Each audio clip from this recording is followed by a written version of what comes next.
tentang gimana caranya kita punya keberanian dan kemantapan azam buat mengambil sebuah keputusan besar dalam hidup kita. Kalau kita analogiin tuh kayak misalnya seorang cewek lagi mau pulang ke Bandung dari luar kota nih. Terus dia pesan mobil rental dengan drivernya, gak kenal dengan drivernya. Tiba-tiba driver itu datang, terus penampilan drivernya kayak serem gitu. Si ceweknya gak kenal, penampilan drivernya agak serem. Terus secara gayanya juga drivernya orangnya kayak menakutkan gitu. Pasti si cewek ini juga gak akan nyaman untuk bisa pakai mobil itu dengan driver itu pulang dari misalnya sebutlah dari Jakarta ke Bandung atau dari Pangandaran ke Bandung pakai mobil rental dengan driver kayak gitu malam hari, pasti nggak nyaman. Kalau dia bisa milih pasti dia akan ganti. Kalau dia udah terlanjur dan terpaksa harus naik, di belakang duduknya juga nggak akan tidur semalaman. Nanti kalau berhenti di jalan gimana, nanti kalau ini gimana, minimal kalau nyetirnya ugal-ugalan kayak gimana, kalau dia misalnya marah sama mobil lain di jalan kayak gimana, nggak tenang. Kenapa nggak tenang? Dia menyerahkan waktunya, hidupnya malam itu untuk di jalan dari Pangandaran ke Bandung, karena dia nggak kenal sama driver itu. Dia belum tahu driver itu kayak gimana orangnya. Beda kondisinya kalau misalnya dia rental mobil temennya. Yang ngedrive-nya temannya sendiri yang jadi driver. Yang dia kenal dia nyetirnya smooth, nyaman, enggak emosional, enggak suka ngebut, terus safety banget, orangnya amanah juga, udah lama kenal sama dia. Pasti dengan tenang dia akan ikut mobil itu dan duduk di belakang tidur sampai ke Bandung. Artinya di sini masalahnya adalah kenal dengan tidak kenal, sehingga kita jadi trust atau enggak. Ke Allah juga kayak gitu. Kalau kita nggak kenal kebesaran-kebesaran Allah, nggak tahu track record bahwa Allah itu udah sering banget ngebuktiin orang yang berani mengambil resiko dengan nama Allah, Allah pasti bantu. Allah kalau misalnya iman seseorang itu ajaib, pasti Allah ngasih banyak keajaiban. Kalau imannya biasa-biasa aja, Allah kasih hal-hal yang biasa. Kalau dia nggak tahu pembuktian-pembuktian kayak gini, nggak ngelihat kebesaran-kebesaran Allah dalam banyak cerita-cerita orang lain, mungkin dia jadi agak-agak ragu untuk bisa mengambil keputusan besar dalam hidupnya. Untuk itulah kita butuh tajdidul iman, memperbaharui iman. Kita dengar cerita-cerita orang gimana Allah ngasih rezeki kepada dia. Kita baca kisah-kisah di zaman dahulu. Kita lihat ayat-ayat kebesaran Allah, gimana Allah memberi rezeki kepada makhluk. Gimana Allah memberikan takdir kepada makhluk. Makin banyak ayat-ayat kebesaran Allah yang kita perhatikan, semakin kita muncul keberanian untuk mengambil keputusan besar. Itu yang tadi saya baca di sholat Isya, ayat ketika Nabi Uzair mencari tahu tentang kebesaran Allah saat beliau mengunjungi sebuah negeri yang sudah hancur, sudah tidak mungkin lagi dibangun, hancur sehancur-hancurnya. Terus Nabi Uzair bertanya, bagaimana cara Allah menghidupkan negeri kayak gini? Dan waktu itu Nabi Uzair lagi jalan ke negeri itu ngelewatin pakai keledai, terus beliau bawa kayak semacam kue atau roti dengan susu. Keledai, roti, susu, jalan. Ketika ngelihat negeri yang sudah hancur-hancurnya, sudah binasa sekian puluh tahun, gak mungkin lagi dibangkitkan negeri itu, tiba-tiba Uzair bertanya, gimana cara Allah menghidupkan negeri yang sudah hancur ini? Lalu Allah Subhanahu wa taala membuat Uzair mengantuk, beliau tidur dan mengikat keledainya di sebuah tempat dan meletakkan susu dan kuenya di sebelah beliau, beliau tidur. Ternyata Allah menidurkan Uzair selama 100 tahun. Jadi kalau Ashabul Kahfi itu sekitar 300 tahun sekian, kalau Uzair 100 tahun, 1 abad. Tadi ketika Uzair pergi meninggalkan negerinya untuk sampai ke negeri tersebut, dia tuh meninggalkan keluarganya, dia meninggalkan pembantunya. Nah, kemudian Uzair pun berangkat dan tertidur di situ 100 tahun. Setelah 100 tahun Uzair bangkit dari tidurnya, Allah bangunkan. Pas dibangunkan datang malaikat. Malaikat bertanya kepada Uzair, "Kam labis? Berapa lama kamu tidur di sini?" Uzair menjawab, "Labistu yauman au ba'da yaum." Saya tidur di sini sehari atau setengah hari. Rasanya kayak setengah hari doang tidurnya, tapi enak gitu badannya, kayak tidur pula seharian. Terus malaikat itu mengatakan, "Enggak. Kamu tidur di sini selama 100 tahun. Apa buktinya? Coba kamu lihat keledai kamu.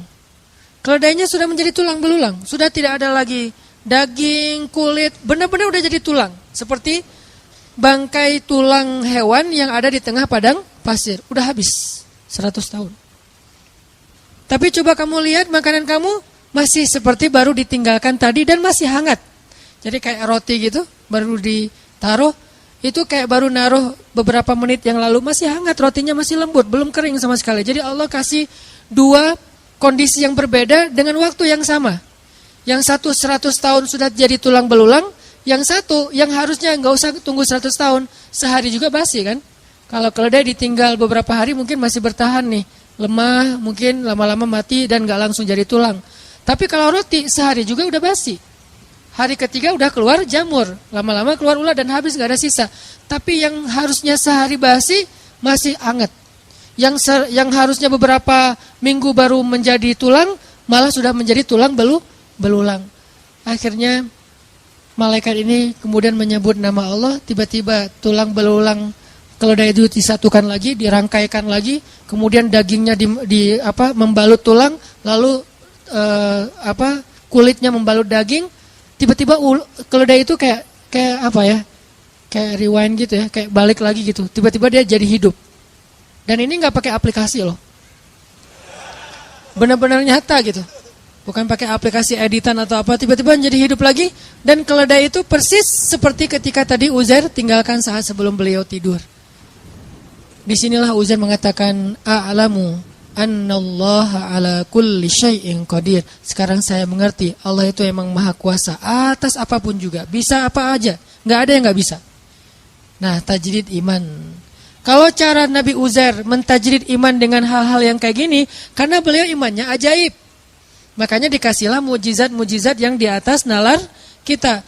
Kalau kita bisa mentajrid iman dengan dengar cerita-cerita orang, dengar cerita-cerita orang yang pernah merasakan keajaiban dalam rezeki, keajaiban dalam kehidupan, keajaiban dalam pemberian Allah, keajaiban dalam jodoh, itu banyak banget. Dan cerita-cerita kayak gitu harusnya menguatkan azam kita untuk mengambil keputusan yang besar dalam hidup. Saya secara pribadi itu yang selalu saya coba recharge ke diri saya untuk berani mengambil hal-hal yang memang mungkin gak besar-besar amat, tapi buat saya itu juga butuh keberanian untuk melakukannya. Karena apa? Karena banyak mendengar kisah-kisah baik yang pernah terjadi atau yang sekarang sedang terjadi di antara teman-teman kita. Gak jauh dari ayat itu, hanya berselang satu ayat, bahkan gak berselang setelah ayat itu, ada lagi kisah Nabi Ibrahim juga sama, pengen menguatkan iman. Jadi tiba-tiba Nabi Ibrahim bertanya, wa idh qala Ibrahim, Rabbi arini kaifa tuhyil mauta. Ya Allah, gimana? Coba tunjukkan ke saya cara engkau menghidupkan yang udah mati itu gimana? Biar yakin dengan hari kebangkitan. Allah bertanya dan Allah Maha tahu jawabannya. Awalam tu'min? Apakah kamu belum beriman wahai Ibrahim? Kata Ibrahim, qala bala walakin liyatma'inna qalbi. Ya Allah, saya udah beriman, cuman pengen mantap nih. Tajdid, perbaharuan, recharge. Saya pengen lebih mantap ya Allah, coba tunjukin ke saya gimana cara ngidupin yang mati. Allah berfirman, ambillah 4 ekor burung, lalu potong-potong kecil, sembelih, taruh di 4 penjuru bukit yang berbeda-beda. Udah mati, udah dipotong-potong kecil, dicincang-cincang, bisa jadi sate itu ditaruh di bukit-bukit yang berbeda. Sekarang wahai Ibrahim, tepuk tangan kamu dan panggil dengan nama Allah. Burung itu datang dalam keadaan utuh, tidak ada satu goresan luka pun di tubuh burung tersebut. Baru Ibrahim mengatakan, innallaha azizun hakim. Allah itu maha perkasa dan maha bijaksana. Ini cara para nabi juga mentajdid iman, teman-teman. Memperbaharui iman. Bagaimana cara kita? Tadi, lihat kebesaran Allah di langit, lihat kebesaran Allah di bumi, baca ayat-ayat kauniyah, ayat-ayat ilmiah, lihat di sekitar kita, dengarkan kisah-kisah orang di sekitar kita. Maka kita makin yakin, gak usah khawatir kalau gambling dengan Allah. Asalkan kita ikhtiarnya halal, Allah nggak bakal ngecewain kita. Kemarin ada seorang ustadz cerita ke saya, waktu saya ke Kalimantan, ke Balikpapan. Beliau tinggal di Balikpapan. Terus tiba-tiba dapat, beliau cerita ini setelah beliau dengar YouTube saya yang dulu saya tuh kesasar dari Bandung ke Indramayu terus ke Cirebon terus balik ke Bandung kan, yang Tepuguh tuh nggak jelas gitu kan, muter setengah Jawa Barat. Hanya pengen ngasih rezeki kepada orang yang jualan pal gentong di Cirebon. Beliau juga cerita, Ustadz saya juga pernah ngalamin yang kayak gitu, itu benar banget. Saya di Balikpapan, tiba-tiba teman saya ngajak saya untuk ada acara kayak seminar gitu, nemenin dia yang seminar, saya emang enggak. Nemenin dia ke Jogja. Nginep di hotel, karena dia temannya lagi ikut seminar, dia bingung kan mau ngapain. Tiba-tiba lagi habis sarapan itu, saya ngerasa kayak stroke gitu Ustadz. Setengah tubuh saya tuh kayak nggak bisa digerakin, terus panas dingin, terus jantung saya tuh detak kencang, darah saya tuh kayak berpacu luar biasa gitu, kayak naik darah tinggi gitu. Terus dia pikir astagfirullah, jangan-jangan saya meninggal, nggak keren banget sih meninggalnya di kampung orang gitu. Dia takut karena meninggalnya jauh dari keluarga, nggak di Balikpapan, takut. Beberapa menit dia diam gitu, terus bertahap perlahan kemudian normal lagi. Cuman dia kaget takut, akhirnya dia pun lari ke apotik. Bawa dompet, pergi ke apotik, beli obat ditensi, terus beli obat kayak gitu di apotik. Setelah selesai itu dia pulang pesen taksi online gitu, pakai pulsa dia yang ada di handphone, pesen, naik taksi online pulang lagi ke hotel. Di tengah jalan dia ingat dompet saya ternyata nggak ada, cari-cari nggak ada, nggak di jok nggak ada. Terus nanya ke tukang taksi, kamu bawa dompet saya nggak? Ya nggak mungkin dibawa gitu, pokoknya nggak ada gitu ya, nggak lucu. Terus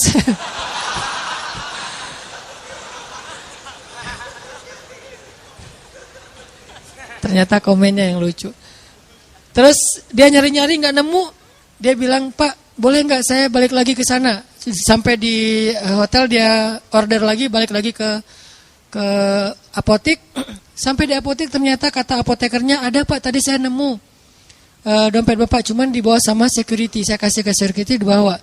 Pergilah ke security, ke pos satpam. Ternyata pos satpamnya lagi jemput anaknya.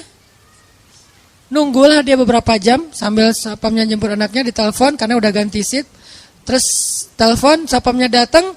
Pas datang akhirnya dia karena merasa ini di sini ada dompet, ada duit, ada ATM, ada SIM, ada KTP, pokoknya banyak kartu berharga. Dia ngerasa satpam ini berjasa buat dia, dikasihlah entah 100.000 entah 200.000. Satpam ini mengatakan, alhamdulillah, masya Allah, alhamdulillah, saya baru aja tadi kepikiran pengen bayar sekolah anak saya, tapi belum dapat pinjaman, makanya tadi saya lama ngejemput tuh nyari pinjaman dan belum nemu, belum dapat. Makasih ya Pak, ini dapat 100.000 itu untuk bayar sekolah anaknya. Baru beliau sadar, benar ya. Ujuk-ujuk teman saya ngajak saya nemenin dia seminar ke Jogja. Terus habis sarapan di hotel, tiba-tiba saya stroke supaya saya datang ke apotik. Di apotik itu tiba-tiba dompet saya ketinggalan. Saya balik lagi, ternyata dompet udah dipegang security. Sehingga saya merasa berjasa, saya kasihlah dia 100.000. Tapi jauh-jauh untuk ngasih 100.000 kepada seorang hamba Allah yang Allah pengen ngasih rezeki buat dia. Ini rencana Allah Subhanahu wa taala. Dan gak harus selalu bentuknya sedekah, hadiah, bisa juga bentuknya yang profit, keuntungan dari usaha-usaha kita yang gak nyangka ternyata keuntungannya lebih daripada yang kita pernah bayangin. Ini artinya teman-teman, cerita-cerita kayak gini harusnya nambah yakin kita kalau kita ngambil keputusan besar, sebesar apapun Allah lebih besar. Sebesar apapun resiko yang kita ambil dalam sebuah keputusan, Allah lebih besar. Bukankah kalimatnya Allahu Akbar? Allah Maha Besar, tidak ada yang lebih besar daripada Allah. Jadi kalau tidak ada yang lebih besar daripada Allah, berarti semua kecil. Kalau di hadapan Allah, besar di hadapan kita tapi kecil di hadapan Allah. Semua keputusan kita, semua resiko kita, semua bahaya yang kita takuti, semuanya saghir indallah, kecil di sisi Allah Subhanahu wa taala. Karena Allah akbar dan ala kulli syai'in qadir. Gak ada yang Allah gak bisa. Cuman untuk bisa punya keberanian kayak gini, kita terus recas, mentajdid iman kita dengan dengar nasihat-nasihat orang, dengar cerita-cerita orang, kayak gitu teman-teman. Jadi mudah-mudahan dari sekarang kita coba lebih sering mencas iman kita lewat motivasi taklim, lewat bacaan, lewat cerita-cerita teman kita, hal-hal yang ajaib dalam hidup dia. Suatu saat kalau memang kita harus mengambil sebuah keputusan besar, maka kita sudah punya kemantapan hati, sudah yakin sama Allah. Dan keyakinan kita yang dalam itu, itulah modal paling penting kita dalam mengambil keputusan besar.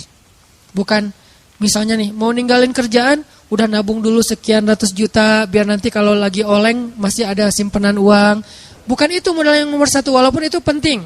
Tapi bukan itu nomor satu. Nomor satu adalah yakin kepada Allah. Karena makin kita yakin kepada Allah, Allah juga makin ngebuktiin kebenaran dari keyakinan kita.